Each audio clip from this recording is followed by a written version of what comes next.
மின்மினி தமிழர்களுக்காகவே வந்தாச்சு முதல் hyperlocal social media app. உடனே டவுன்லோட் பண்ணுங்க.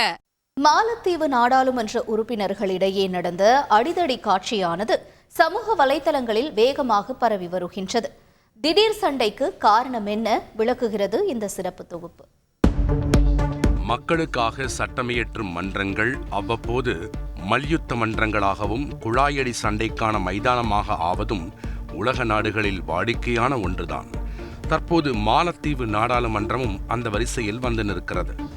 தீவு நாடான மாலத்தீவில் மக்கள் தேசிய காங்கிரஸ், மாலத்தீவு முன்னேற்ற கட்சி, மாலத்தீவு ஜனநாயக கட்சி ஆகியவை மக்கள் பலத்துடன் வலம் வரும் கட்சிகள். கடந்த ஆண்டு நவம்பர் மாதம்தான் அங்கு ஆட்சி மாற்றம் ஏற்பட்டது. மக்கள் தேசிய காங்கிரஸ், மாலத்தீவு முன்னேற்ற கட்சி இரண்டும் கூட்டணியாக கைகோர்க்க முகமது மொய்சு அதிபராக பதவியேற்றுக் கொண்டார். இந்த நிலையில்தான் அதிபர் முகமது மொய்சு அமைச்சரவையில் 4 புதிய அமைச்சர்களை நியமிக்க முடிவு செய்தது ஆளும் கட்சி. இதற்கு ஒப்புதல் பெறுவதற்காக நாடாளுமன்ற சிறப்பு கூட்டமும் கூட்டப்பட்டது. இதை ஏற்க மறுத்த எதிர்க்கட்சிகள் வாக்கெடுப்பை நிறுத்தி வைக்க வேண்டும் என வலியுறுத்தின. இது ஆளும் கட்சி எம்பிக்களுக்கு எரிச்சலை ஏற்படுத்தியது. இனி பேச்செல்லாம் கிடையாது, வீச்சுதான் என்கிற பாணியில் எதிர்க்கட்சியை சேர்ந்த எம்பி இசா, ஆளும் கட்சியை சேர்ந்த எம்பி அப்துல்லா ஷஹீம், அப்துல்லா ஹக்கீம் இடையே கைகலப்பு ஏற்பட்டது.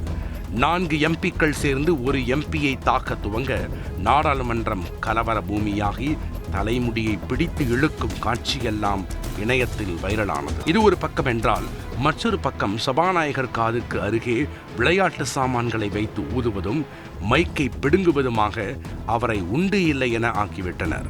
சர்ச்சைக்குரிய எதிர்க்கட்சி எம்பிக்கள் மீது சபாநாயகர் நடவடிக்கை எடுக்கப் போவதாக செய்தி வெளியாகியுள்ளது. அதே நேரத்தில் சபாநாயகர் பதவி விலக வேண்டும் என்று எதிர்க்கட்சியினர் கங்கணம் கட்டிக்கொண்டு களமிறங்கியுள்ளனர். மாலத்தீவின் பொறுப்பற்ற மக்கள் பிரதிநிதிகளின் செயலுக்கு சமூக வலைதளங்களில் கடும் விமர்சனங்களும் குவிந்து வருகின்றன. மின்மினி தமிழர்களுக்காகவே வந்தாச்சு முதல் ஹைப்பர்லோக்கல் சோஷியல் மீடியா ஆப். உடனே டவுன்லோட் பண்ணுங்க.